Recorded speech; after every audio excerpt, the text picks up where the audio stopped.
జన్మ రాహిత్యం పొందాలి. దీన్ని మనం నిర్వాణం, మోక్షం. ఆ పొందడానికి పత్రిసారి చెప్తారు, సుమారు 400 నుంచి 500 జన్మలు పడుతుందంట. అంటే మనం ఈ మానవ దేహం తీసుకొని పూర్తి జ్ఞానం పొంది ఒక పూర్ణాత్మ స్థితికి ఎదగాలంటే సుమారుగా 400 నుంచి 500 జన్మలు పడుతుంది. అయితే కొన్ని జన్మలు ప్రారంభ జన్మలో ఉంటాం, అంటే తమోగుణంలో ఉంటాం. కొన్ని జన్మలు మనం మధ్యస్థ జన్మలు ఉంటాయి, రజోగుణం, సాత్విక గుణంలోకి వస్తాం. తర్వాత సాత్విక గుణంలో కొన్ని జన్మలు గడిచిపోతాయి. ఆ తర్వాత శుద్ధ సాత్విక గుణం. అలా జ్ఞానం పొందుతూ మనం నిర్గుణ స్థితికి రావాలి. అంటే భగవంతుడు అందరిలోనూ ఉన్నాడు, అంతటా ఉన్నాడు. కాబట్టి భగవంతుడు సర్వాంతర్యామి, ఆయన సర్వవ్యాపి. కాబట్టి నాలోనూ ఉన్నాడు ఆత్మ, అంటే భగవంతుడు అందరిలోనూ ఉన్నాడు. కాబట్టి భగవంతుడు వేరు కాదు, నేను వేరు కాదు, ఆయనే, ఆ యొక్క పరమాత్మే నేను కూడా, ఆయన యొక్క అంశే నేను అని ఎప్పుడైతే మనం ఆ విధంగా అర్థం చేసుకుని ఆ విధంగా జీవిస్తామో అప్పుడు మనం ఆ స్థాయికి ఎదిగినట్టు. ఈ ఎదగాలంటే మనం ఇక్కడ జ్ఞానం సంపాదించుకోవాలి. ఆ జ్ఞానం సంపాదించుకోవాలంటే గురువులు చెప్పిన దాన్ని, యోగులు చెప్పిన దాన్ని మనం అర్థం చేసుకోవాలి. సో ఆ విధంగా మనకు గత జన్మల్లో మనం సంపాదించుకున్నటువంటి ఏవైతే ఉన్నాయో ఈ వాసనలు, సంస్కారాలు, కర్మ పద్ధతి, ఇవి వాటి గురించి కూడా మనం అర్థం చేసుకోవాలి. ఆయన ఏం చెప్తారంటే వాసనలు అంటే మన యొక్క ఆసక్తులు, దేని మీద మనకు ఆసక్తి ఉంటుంది అనేది మనం అర్థం చేసుకోవాలి. అలా వాసనలో 3 రకాల వాసనలు ఉన్నాయి అంటారు. అంటే దేహ వాసనలు అంటే ఈ దేహం మీద ఆసక్తి ఎక్కువగా ఉంటుంది. ఇది శరీరానికి సంబంధించింది. అంటే నేను దేహం, ఈ దేహం బాగా అందంగా ఉండాలి, దృఢంగా ఉండాలి, పుష్టిగా ఉండాలి.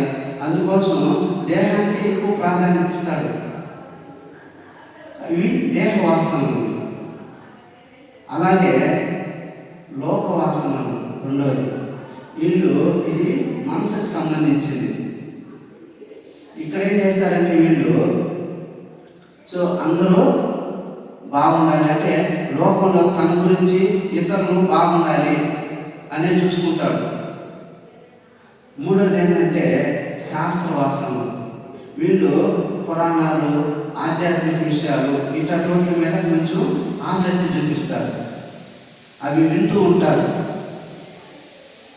ఎందుకంటే ఈ వాసనలే మళ్ళీ గత జన్మకు వస్తాయి, క్యారీ అవుతాయి.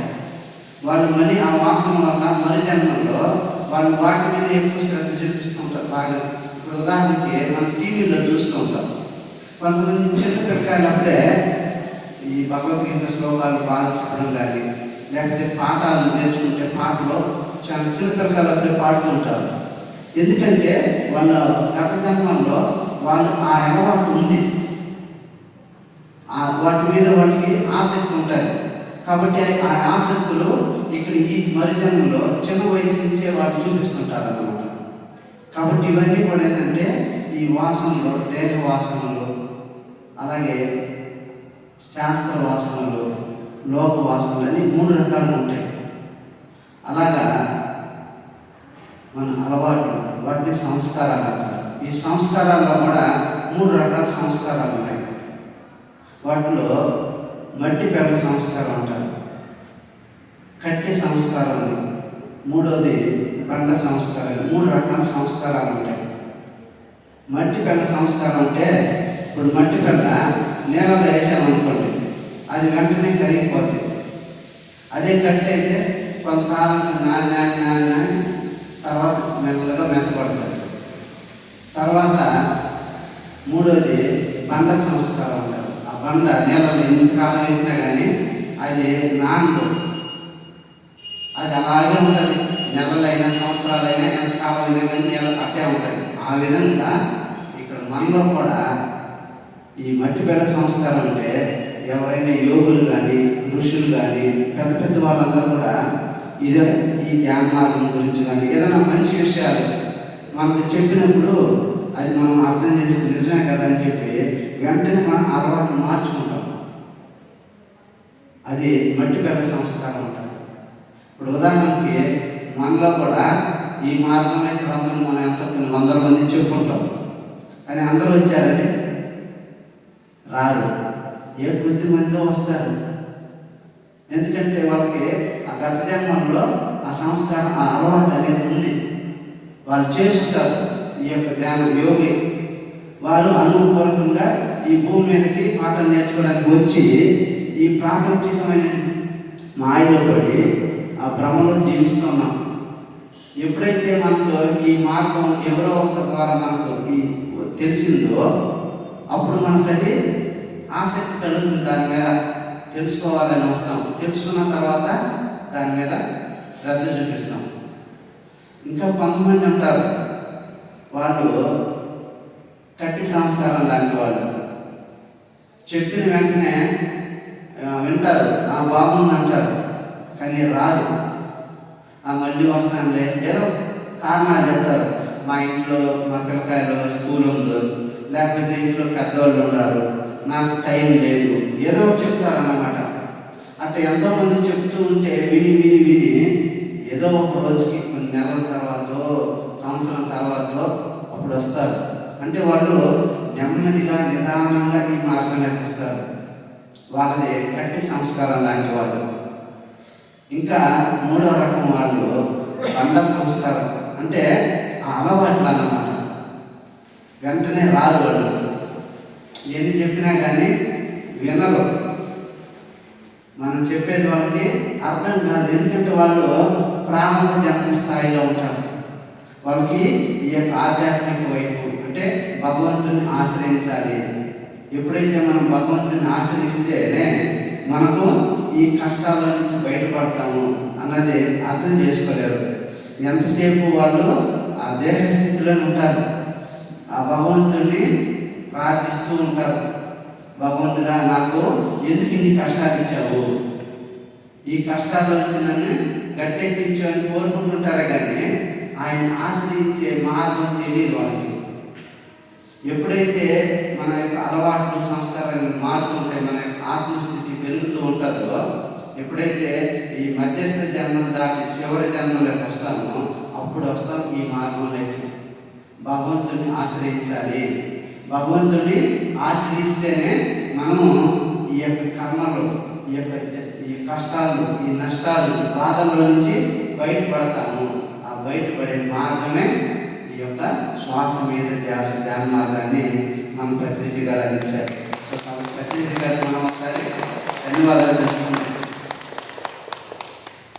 మనకు అంతకుముందు తెలియదు, ఎంతోమంది ఉన్నారు ఈ యొక్క ఆధ్యాత్మిక విషయాల్లో చెప్పేవాళ్ళు, కానీ ఎక్కువ మందికి బాగా ప్రచారం జరిగింది పత్రిజీ గారు వచ్చిన తర్వాతే శ్వాస మీద ధ్యాస. మన బుద్ధుడు ప్రవేశపెట్టినటువంటి అనాపానసతి, దాన్ని శ్వాస మీద ధ్యాస చాలా సులువైనటువంటి విధానం.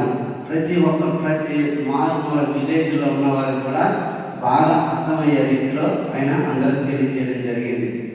సో ఎప్పుడైతే మనము ఈ శ్వాస మీద ధ్యాస ధ్యానం చేస్తూ ఉంటామో మనలో మార్పు అనేది మెల్లిమెల్లిగా వస్తుంది, మనసు శుద్ధి జరుగుతుంది.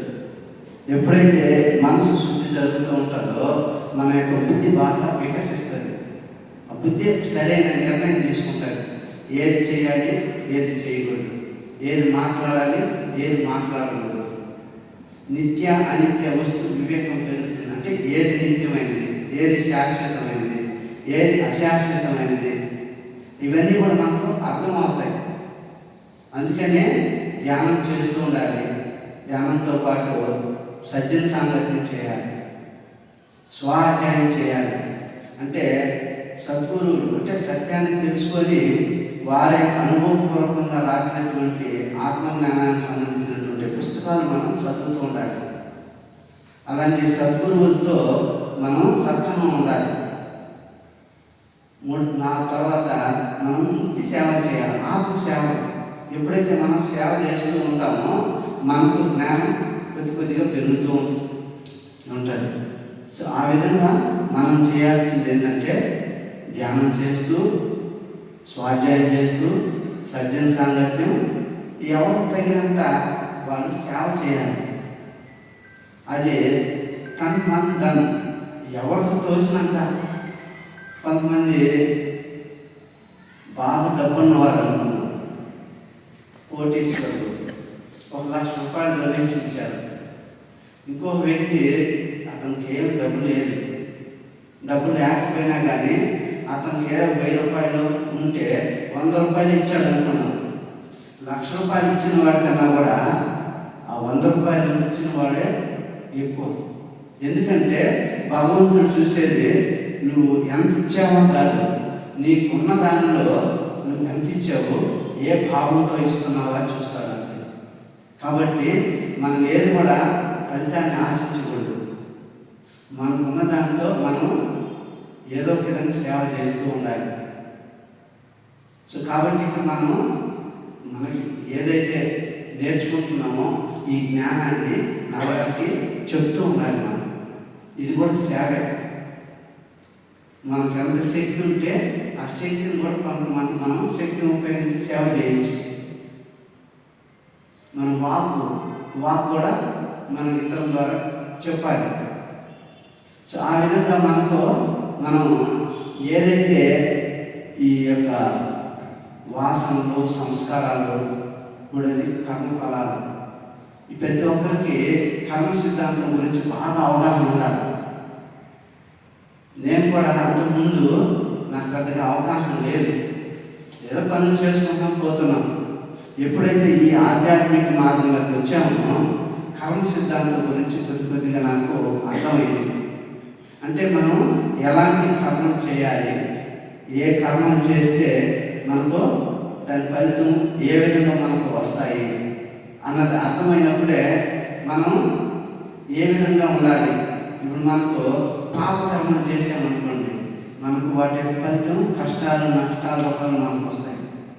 అదేవిధంగా పుణ్యం చేస్తే భోగం వస్తుంది.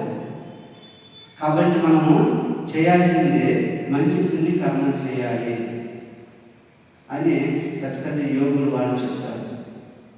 సో ఆ విధంగా మనకి ఇక్కడ కర్మ సిద్ధాంతం మనం ఎప్పుడైతే అర్థం అవుతుందో మన యొక్క ప్రవర్తన కూడా మారుతుంది.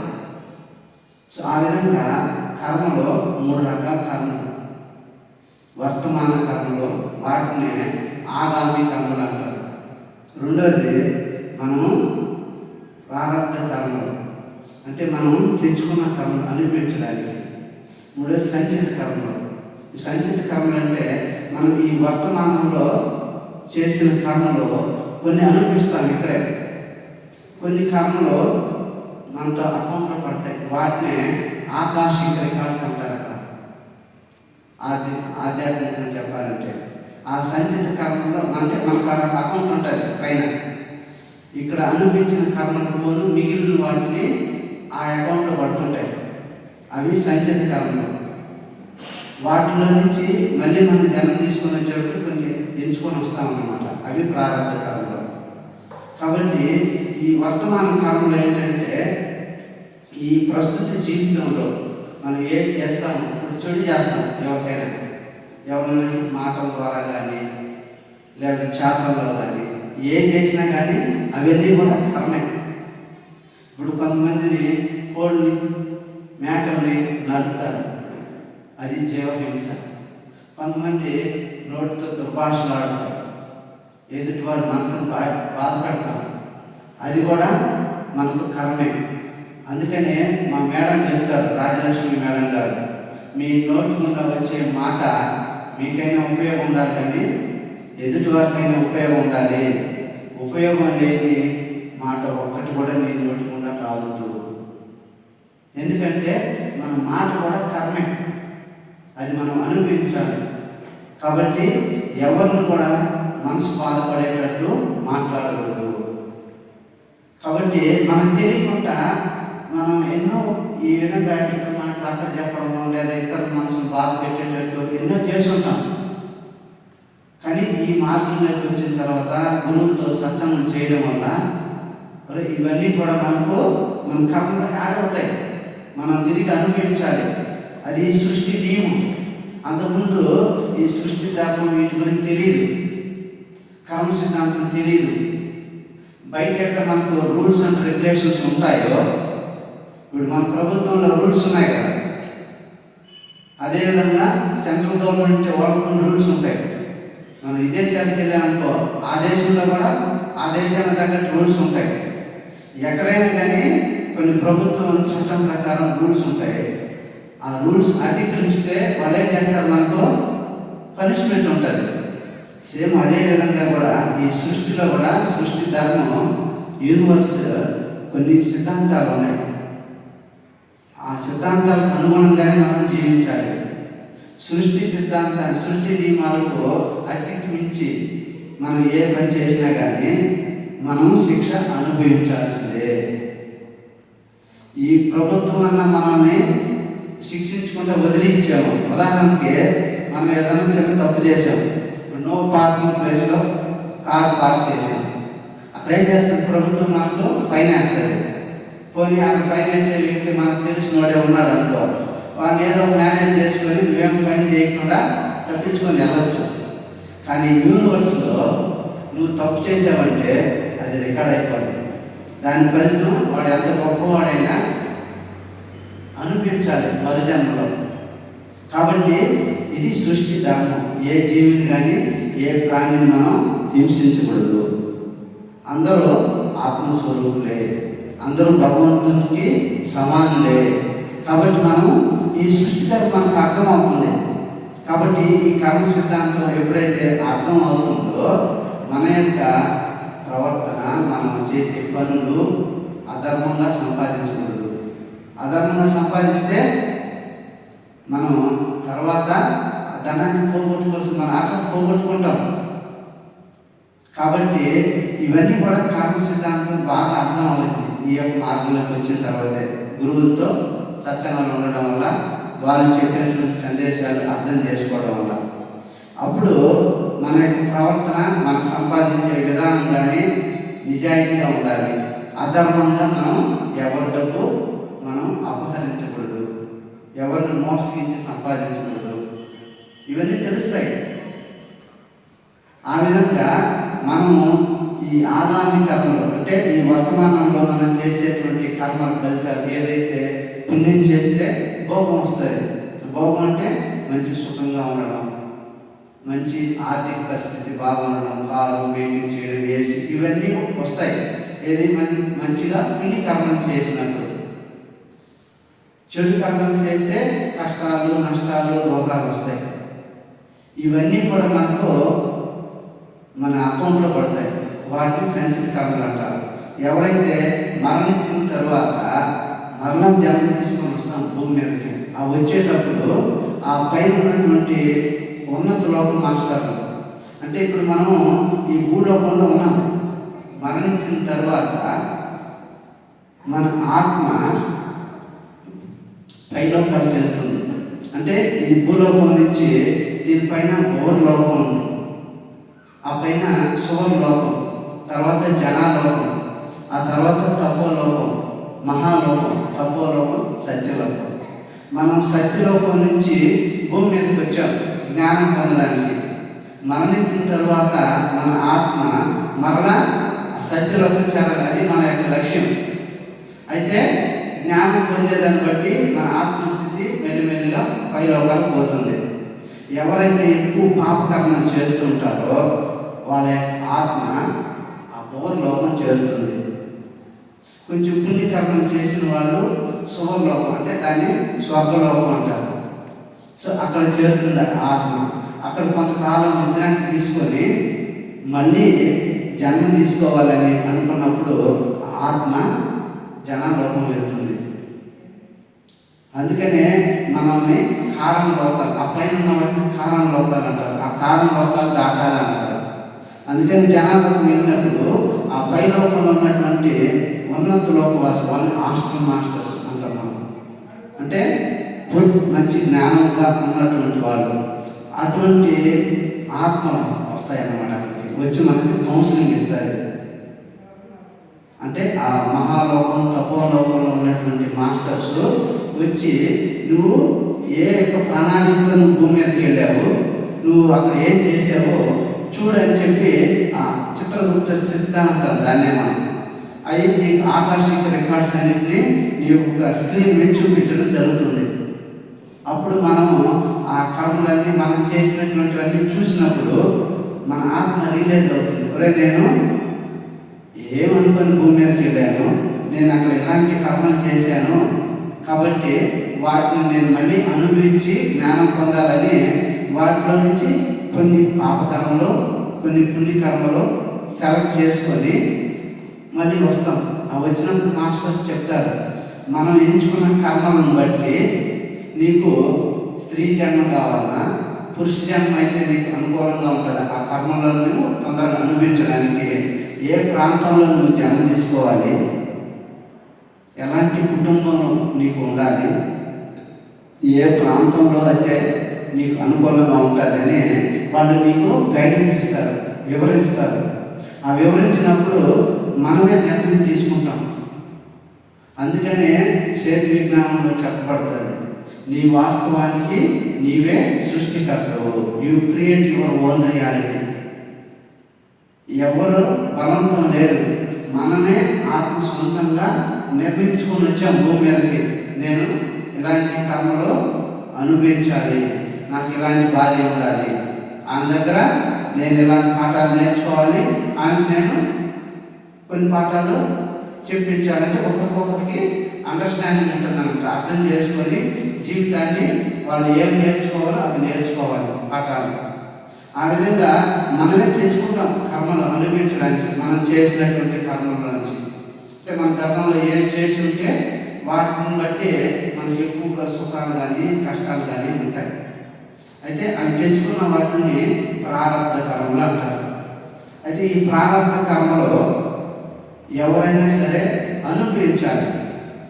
ఆ సంచిత కర్మలో ఉన్నటువంటి కర్మలో పూర్తిగా తరిగిపోయేంత వరకు మనం జన్మ తీసుకుంటూనే ఉంటాం. కర్మలు ఉన్నంత వరకు జన్మలో తప్పదు, జన్మలు ఉన్నంత వరకు దుఃఖము తప్పదు. అందుకని మనం జన్మ రాహిత్యం చేసుకోవాలి. జన్మ రాహిత్యం అవ్వాలంటే మనం జ్ఞానం పొందాలి. అందుకని భగవద్గీతలో చెప్పడం జరుగుతుంది, జ్ఞానాన్ని దగ్ధ కర్మాణం.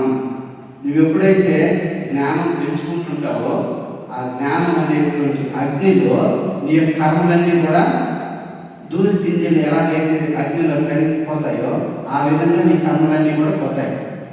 ఎప్పుడు జ్ఞానం పొందితే మనం అందరం కూడా ఆ జ్ఞానం పొందే ప్రయత్నమే మనందరం సాధన చేస్తున్నాం. ఎవరెంత ఎక్కువ సాధన చేస్తే వాళ్ళు ఆ కర్మచక్రం నుంచి తొందరగా బయటపడతారు.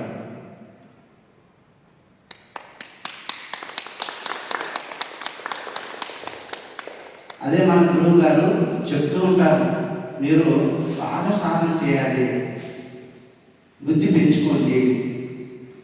బుద్ధి పెంచుకుంటే మనం చేసేటువంటి పని, మనం మాట్లాడే మాట మనకి ఎప్పుడు ఎరుకులో ఉంటుంది.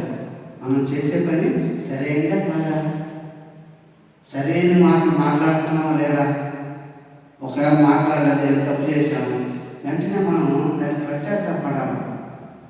నేను తప్పు చేశానే, క్షమాపణ కోరుకోవాలి, ప్రాయశ్చిత్తం చేసుకోవాలి. నేను ఇక మీద ఇలాంటి తప్పు మళ్ళీ మళ్ళీ చేయకూడదు. తప్పులు చేయని వాడు ఎవడో ఉన్నాడంట, భద్రేష్ సార్ చెప్తుంటారు, తప్పులు చేయని వాడు ఎవడో ఉండడు. కానీ చేసిన తప్పులు మళ్ళీ మళ్ళీ చేయకూడదు. వాడు గొప్పవాడు, తన తప్పులు తాను తెలుసుకొని అంగీకరించి ఆ తప్పులు మళ్ళీ చేయకుండా ఉండేవాడు గొప్పవాడు. కాబట్టి మనం కూడా మనం ఏదన్నా తప్పులు చేసినా కానీ ఆ తప్పులు మనం అంగీకరించాలి. దాన్ని మళ్ళీ చేయదని మళ్ళీ రిపీట్ కాకుండా ఉండే విధంగా మనం ప్రవర్తన ఉండాలంటే మనం బుద్ధి బాగా వికసింపజేసుకోవాలి. బుద్ధి వికసించాలంటే సాధన బాగా ఉండాలి, సరి అయిన సాధన. మనం ఎంతోసేపు ధ్యానంలో కూర్చున్నాం అనుకుంటాం, కానీ ఎంతసేపు ధ్యానం చేసామన్నది కాదు ముఖ్యం. అక్కడ ఎంత సేపు ధ్యాన స్థితిలో ఉన్నాము, అంటే ఆలోచన రహిత స్థితిలో ఉన్నాము అనేది మనకు ముఖ్యం. అందుకే ధ్యానం చేసేదాని గురించి మాకు రాఘరావు సార్ చాలా స్పష్టంగా అనేకసార్లు చెప్తుంటాడు. మనము మానవుడు అంటే ఈ కనిపించేటువంటి ఫిజికల్ బాడీ, ఈ శరీరం, దీని లోపల మనసు ఉంటుంది, మనసు లోపల ఆత్మ ఉంది. మనం ఏం చేస్తాము? కళ్ళు మూసుకొని కొద్దిసేపు ఉంటాం. అంటే ఈ బాహ్య అవయవాలను, బాహ్యేంద్రాలన్నింటినీ మనం కంట్రోల్లో తెచ్చుకుంటాం. అప్పుడు అంతరేంద్రియమైనటువంటి మనసు ఆలోచిస్తూ ఉంటుంది, అంటే చిత్తం పనిచేస్తూ ఉంటుంది. మనకు పతంజలి మహర్షి ఏం చెప్పాడు? యోగా చిత్త వృత్తి నిరోధక అని చెప్పాడు ఆయన. అంటే చిత్తం చేసేటువంటి వృత్తి అంటే అది ఆలోచనని నువ్వు నిరోధించు, అదే యోగం. దానికోసం మనం శ్వాస మీద ధ్యాస పెట్టినప్పుడు మన ఆలోచనలు క్రమేణా తగ్గుతూ ఆలోచన లేని స్థితిలో ఉంటాం. ఎప్పుడైతే ఆలోచన లేని స్థితిలో ఉంటామో అదే ధ్యాన స్థితి. ఆ ధ్యాన స్థితిని ఎక్కువసేపు ఉంచాలి. మనం గంట కూర్చున్నాం, 50 నిమిషాలు ఆలోచనలో పోయింది, ఓ 10 నిమిషాల ధ్యానంలో ఉంటాం. ఆలోచన అదే ధ్యాన స్థితి. 10 నిమిషాలు మన ధ్యానం, కానీ గంట కూర్చున్నాం అనుకుంటాం, ఏదో సంగీతం పెట్టుకుంటాం, మ్యూజిక్, అది వింటూ కూర్చుంటాం, ప్రశాంతంగా ఉంటుంది మనసుకి. కానీ అక్కడ మనం ఆలోచన లేని స్థితిలో ఉంటున్నామంటే కొంతమంది మనసు ప్రశాంతంగా ఉంది, కానీ అక్కడ వింటూ ఉన్నాం. ఎవరు వింటూ ఉన్నారో అది మనమే గ్రహించుకోవాలి.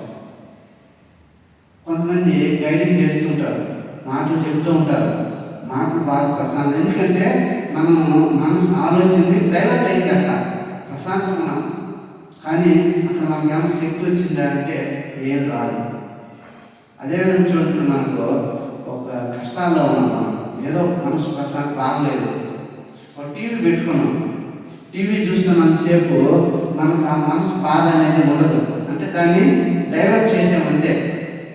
మళ్ళీ టీవీ ఆపేసిన తర్వాత మళ్ళీ మనకు ఆ కష్టం, ఆ మనసు బాధ అలాగే ఉంటుంది. సో అదేవిధంగా ఇక్కడ కూడా ధ్యాన స్థితిలో ఎప్పుడైతే మనం ఆలోచన రహిత స్థితిలో ఉంటామో అప్పుడే ఈ మనసు అనేది ప్యూరిఫై అవుతూ ఉంటుంది, మనసు శుద్ధి జరుగుతుంది. ఎప్పుడైతే మనసు శుద్ధి జరుగుతుందో అప్పుడే మన గుణంలో మార్పు వస్తుంది. అందుకే ఆయన ఏం చెప్తారంటే, మ్యాగ్నెటిక్ ఉందనుకోండి, ఆ మ్యాగ్నెటిక్కి మనం ఇనుప ముక్కను కట్టి పెట్టాం. ఇనుప ముక్క కట్టి పెడితే ఏమవుతుంది? ఆ ఇనుప ముక్కకి ఆ మ్యాగ్నెటిక్ లక్షణాలన్నీ వస్తాయి. అదే ఎక్కువసేపు కాకుండా ఒక 2 నిమిషాలు, 3 నిమిషాలు లేదా 10 నిమిషాలు అక్కడ నుంచి ఆ మ్యాగ్నెటిక్ ఇనుప ముక్క తీసేస్తూ ఉన్నాం అనుకోండి, అట్లా ఎంతకాలం ఉంచినా కానీ ఆ యొక్క మ్యాగ్నెటిక్ లక్షణాలు ఏమి రావు. అదేవిధంగానే మనం ఈ ధ్యానంలో కూడా ఎక్కువసేపుగా మనం ధ్యాన స్థితిలో ఉంటే మన లోపల ఆత్మతో ఉంటాం. ఎప్పుడైతే మనసు పనిచేయని స్థితిలో ఉంటామో మనం ఆత్మతో ఉంటాము. ఆత్మ అంటే భగవంతుడు. ఎంత ఎక్కువసేపు మనం ఉంటే ఆ భగవంతుడి లక్షణాలు మనకు వస్తాయి. ఎప్పుడైతే మ్యాగ్నెటిక్తో ఇనుప మొక్కలు ఎక్కువ గంటల పాటు, రోజులు, నెలల పాటు ఉంచితే ఆ ఇనుప మొక్కకి పూర్తిగా మ్యాగ్నెటిక్ లక్షణాలు వచ్చినట్టు మనము ఎక్కువసేపు గంటల పాటు ధ్యాన స్థితిలో ఉంటే మనలో ఉన్నటువంటి ఆత్మ లక్షణాలు అంటే భగవంతుని లక్షణాలు మనకు వస్తాయి.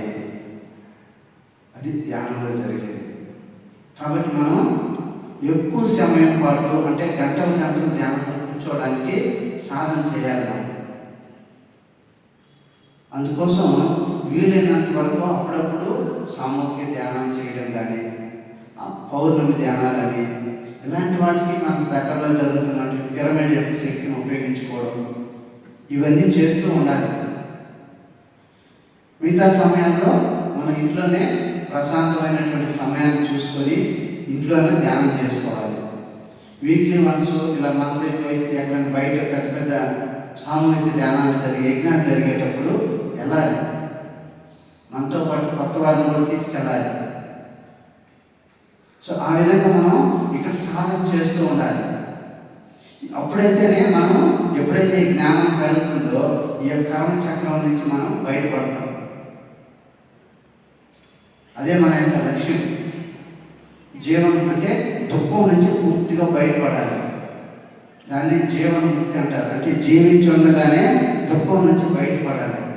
అంటే జీవన్ముక్తి. ముక్తి పొందడం విడుదల, దుఃఖం నుంచి విడుదల. జీవించి ఉన్నప్పుడే దుఃఖం నుంచి పూర్తిగా బయట రావాలి. ఈ కర్మచక్రం నుంచి బయటకు రావాలంటే మనం జ్ఞానం పొందాలి.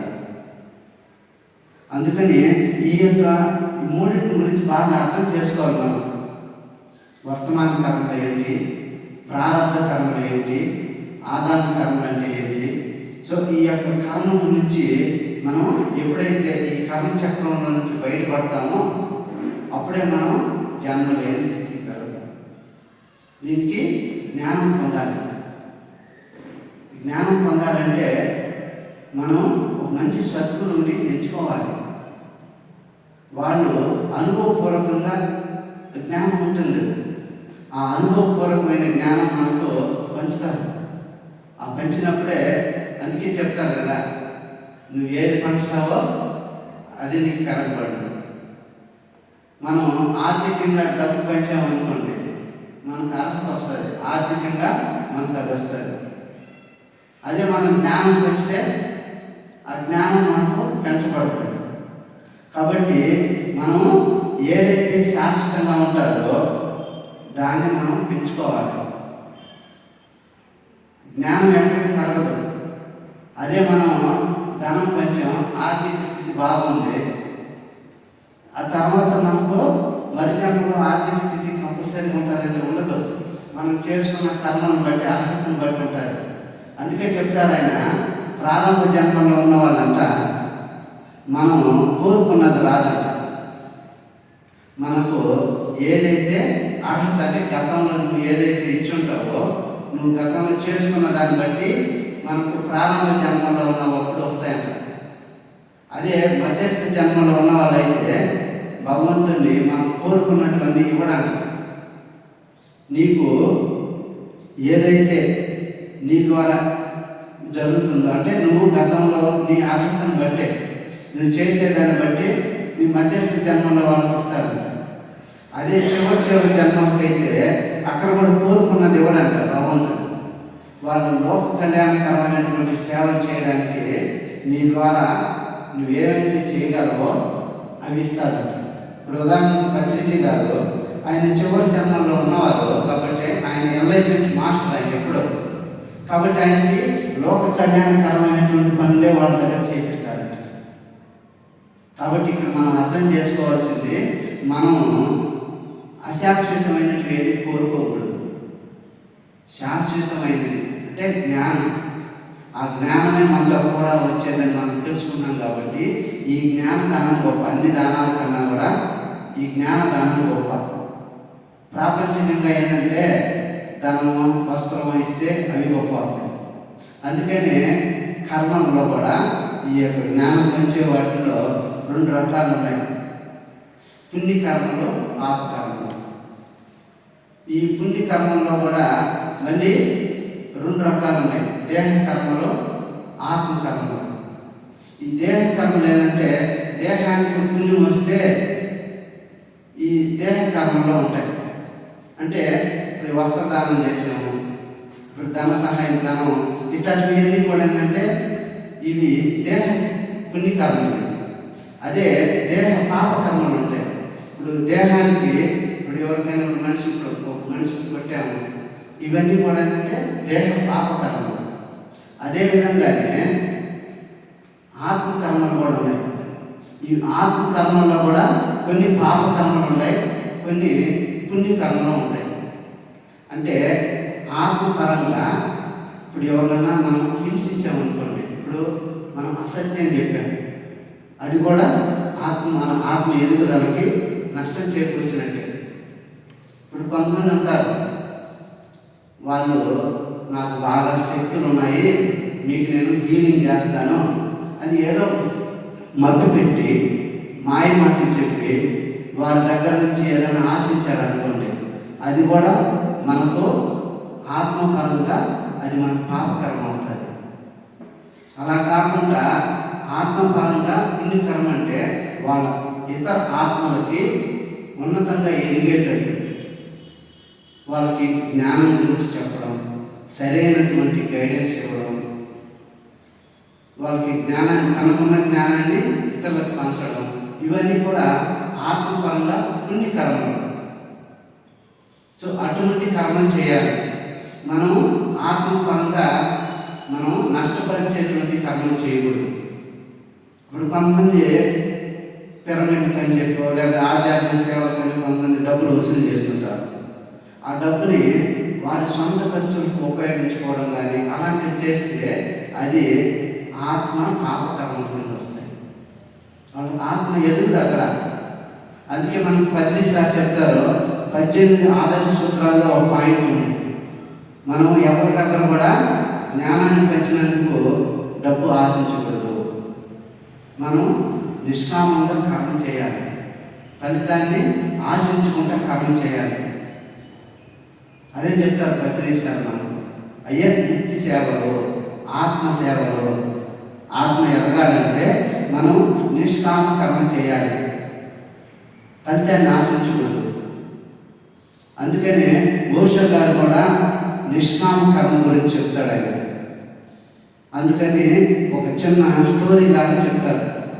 ఒక వ్యక్తి అంట మోక్షం పొందాలనే తపనతో తిరుగుతుంటాడంట.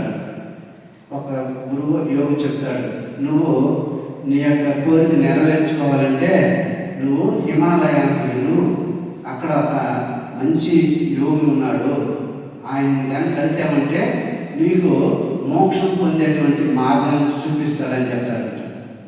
అప్పుడు ఈయన దగ్గర ఉన్నటువంటి ఆస్తులు, డబ్బు అన్నీ వదిలేసి అమ్మేసుకొని కొంత డబ్బు తీసుకొని హిమాలయానికి వెళ్తాడు. హిమాలయానికి వెళ్ళిన తర్వాత అక్కడ అందరినీ ఆయన తిరిగి అడుగుతాడు. ఎవరు ఆయనకి సరైన అడ్రస్ చెప్పడు, అలిచిపోతాడు ఆయన. చివరిగా ఒక వ్యక్తి చెప్తాడు, ఫలానా ప్రాంతంలో ఫలానా దగ్గర ఒక యోగి ఉన్నాడు, ఆయన చాలా శక్తివంతుడు, బహుశా నువ్వు వెతికే వ్యక్తి ఆయనగానేమో, ఆయన కానీ కలిస్తే నీకు మోక్ష మార్గాన్ని ఆయన చూపిస్తాడు అని చెప్తాడు. అప్పుడు ఈయన అక్కడికి వెళ్తాడు, ఆ ప్రాంతంలోకి. ఈయనకి అప్పటికే ఈయన దగ్గర డబ్బు అంతా అయిపోతుంది, తీసుకుపోయింది. ఈయన అక్కడికి వెళ్ళేటప్పటికి ఈయన దగ్గర ఉన్నటువంటి ఆహార పదార్థాలు కూడా పూర్తిగా అయిపోతాయి, బాగా శక్తి అంతా పోతుంది, నీరసం అయిపోతాడు. ఆ యోగి ఉన్నటువంటి ప్రాంతానికి వెళ్ళి ఎంత చూస్తాడు, ఈయనకి అక్కడ ఎవరు కనిపించరు, బాగా నీరసించి కింద పడిపోతాడు. అయ్యో నేను అనుకున్నది ఇక్కడ జరగట్లేదు, ఎలాగని నీరసంగా చూస్తుంటే కొద్ది దూరంలో ఒక చిన్న గుడిసె కనిపిస్తుంది ఈయనకి. సరే, ఈయనకి శక్తి కూడా లేదు అక్కడికి వెళ్ళడానికి. అలా పాక్కుంటూ ఆ గుడిసె దగ్గరికి వెళ్తాడు. ఆ గుడిసె దగ్గరికి వెళ్ళి లోపల చూస్తాడు. చూస్తే అక్కడ ఎవరు కనపడరు. అప్పుడు ఈయనకి ఉన్న కొంచెం ఆసక్తి కూడా పూర్తిగా పోతుంది, ఆశపోతుంది. అయ్యో నేను మోక్షం పొందడానికి ఇక్కడ గురువు కోసం వచ్చానే, ఇక్కడ ఎవరు గురువులు నాకు యోగి కనిపించలేదు, నేను ఇక మోక్షం పొందే ఆశ కూడా నాకు పోయింది అని ఆ నిరాశతో అలా ఆయన అలా కళ్ళు మూసుకుంటాడు. అప్పుడు ఆయనకి ఒక ముసలాయన శబ్దం వినిపిస్తుంది, ఏమయ్యా నువ్వు కోరుకున్నది దొరికిందా అని. అప్పుడు ఈయన మోహు అంటాడు, నువ్వు ఏదైతే అనుకొని వచ్చావో అది నీకు దొరకలేదు కదంటే మోహు అంటాడు. అప్పుడు ఈయన ఇంకా పూర్తి నిరాశతో ఇంకా కళ్ళు మూసుకొని అలా ఏది ఆశ లేకుండా అలాగా కమ్ములైపోతాడు. ఎప్పుడైతే అలా ఆశ లేకుండా ఉంటాడో అప్పుడు ఆయనకి మనసంతా శూన్యం అయిపోతుంది. ఎప్పుడైతే శూన్యం అయిపోయిందో అప్పుడు ఆయనకి జ్ఞానోదయం అప్పుడు వెళ్తుంది ఆయనకి. అప్పుడు ఆయనకి ఆత్మసాక్షాత్కారం తెలుసుకుంటాడు, పరమానందం పొందుతాడు ఆయనకి. అంటే అప్పుడు వరకు ఆయన ఆశతో ఉన్నాడు, అంటే నేను మోక్షం పొందాలన్న ఆశ ఉండింది ఆయనకి. ఎప్పుడైతే ఆ ఆశ కూడా చచ్చిందో, ఎప్పుడైతే నాకు మోక్షం పొందాలన్న ఆశ కూడా లేకుండా పోయిందో అప్పుడు ఆయనకి ఆత్మ సాక్షాత్కారం దర్శనమైంది. మహా ఆనందం కలిగింది అప్పుడు ఆయనకి. కాబట్టి దీన్ని బట్టి మనం అర్థం చేసుకోవాల్సింది ఏంటంటే, నేను మోక్షం పొందాలి అన్న ఆశ, ఆ కోరిక కూడా ఉండకూడదు. నిష్కామ కర్మ అంటే అది. మనము ఏదో ఫలితం పొందాలి, మోక్షం పొందాలి అన్న కోరిక ఉంటుంది. మనం ఏం చేస్తాము, ఏదో ఫలితాన్ని ఆశించి కర్మ చేస్తుంటాం. కానీ ఇక్కడ ఓషో గారు ఏం చెప్పారంటే, ఆ యొక్క స్టోరీ ద్వారా నాకు మోక్షం పొందాలన్న ఆశ కూడా లేకుండా నువ్వు కర్మ చెయ్యి. అందుకే భగవద్గీతలో చెప్పడం జరిగింది, ఎవరైతే కర్మలో అంటే ఫలితాన్ని ఆశించి కర్మం చేస్తారో అటువంటి కర్మలో యోగులకి అకర్మగా భావిస్తారంట. ఏదైతే అకర్మ అంటే ఫలితాన్ని ఆశించుకుంటా ఎవరైతే ధ్యానం చేస్తారో అదే యోగులకి కర్మ కింద భావిస్తారు. మనం ఏం చేస్తామో కళ్ళు మూసుకొని ధ్యానం చేస్తున్నాం.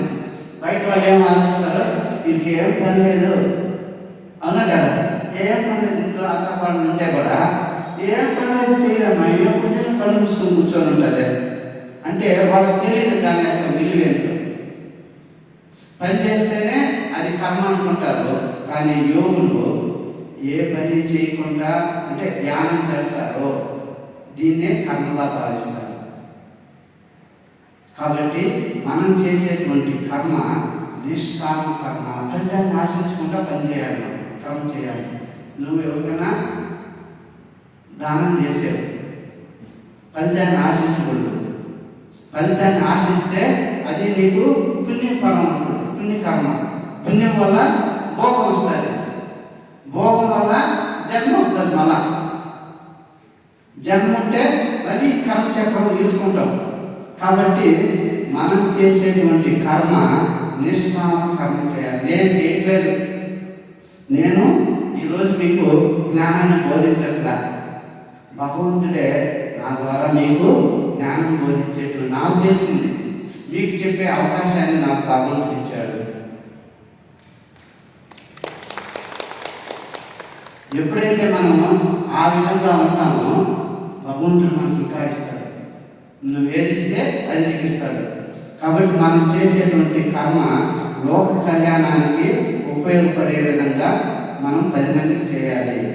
నీకున్న దానిలో నువ్వు అనుభవిస్తూ కొంత త్యాగపూరితంగా లోకానికి ఉపయోగపడే విధంగా సేవ చేయి.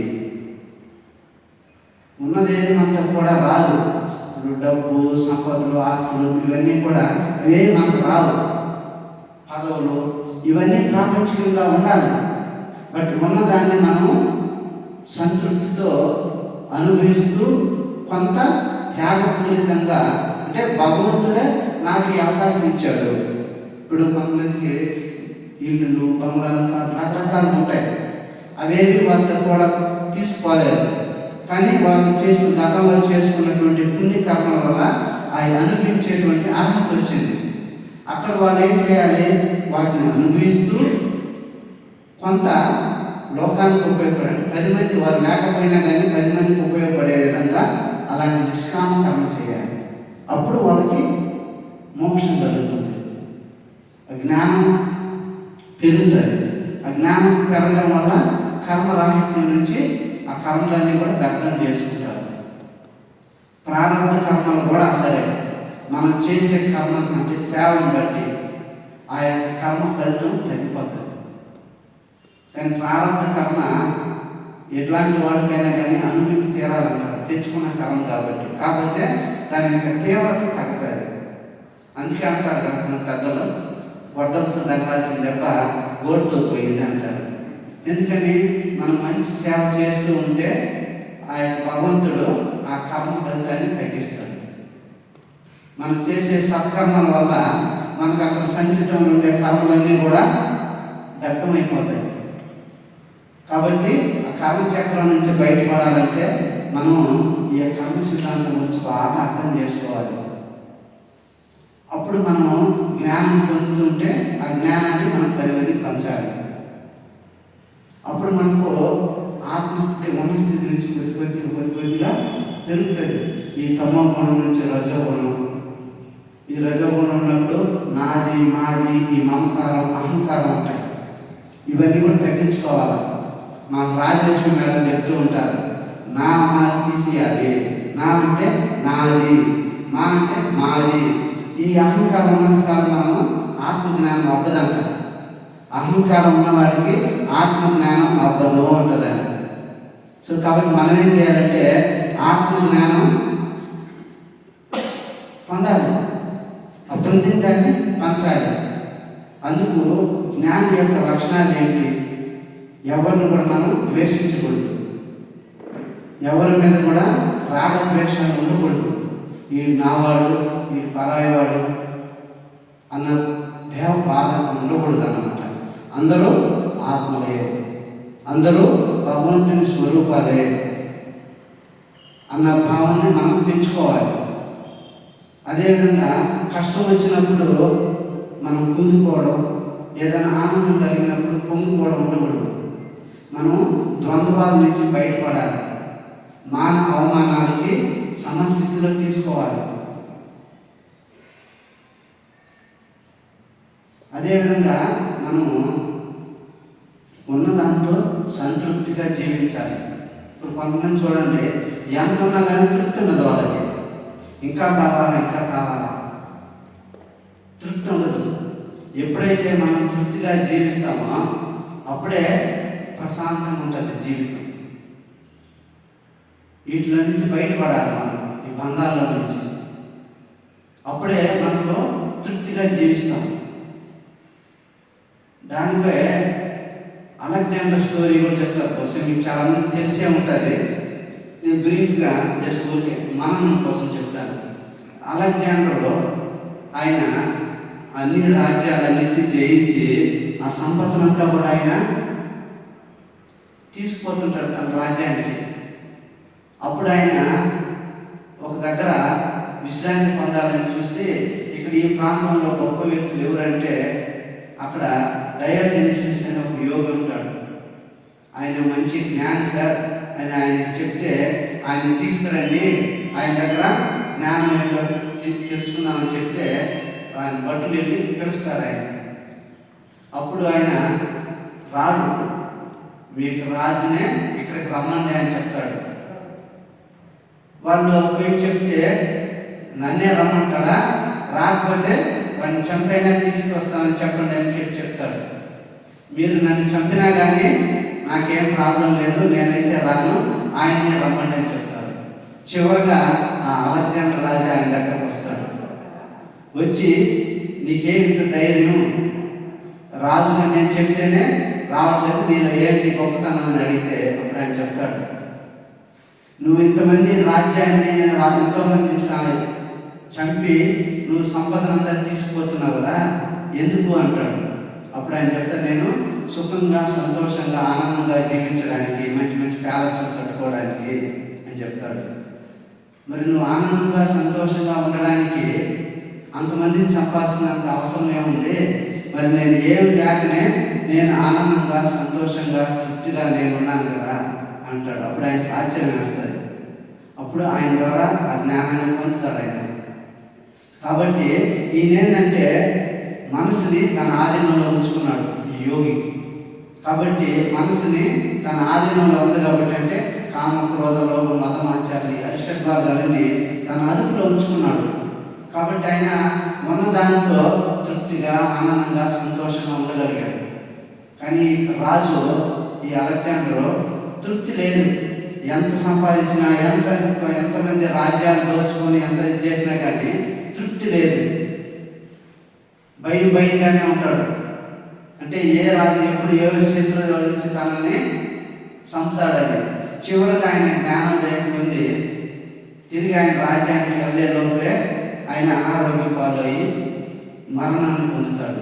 ఆ పొందేటప్పుడు చెప్తాడు తన యొక్క అనుచరులకి, నా యొక్క శవపేటికి 2 చేతులు పెట్టే దగ్గర 2 రంధ్రాలు ఉంచండి. ఎందుకని అడిగితే, నేను వెళ్ళేటప్పుడు ఒట్టి చేతులతోనే వెళ్తున్నాను, ఇంత సంపాదించినా ఏమి తీసుకుపోవట్లేదు అని లోకానికి నేను సందేశాన్ని ఇవ్వాలి.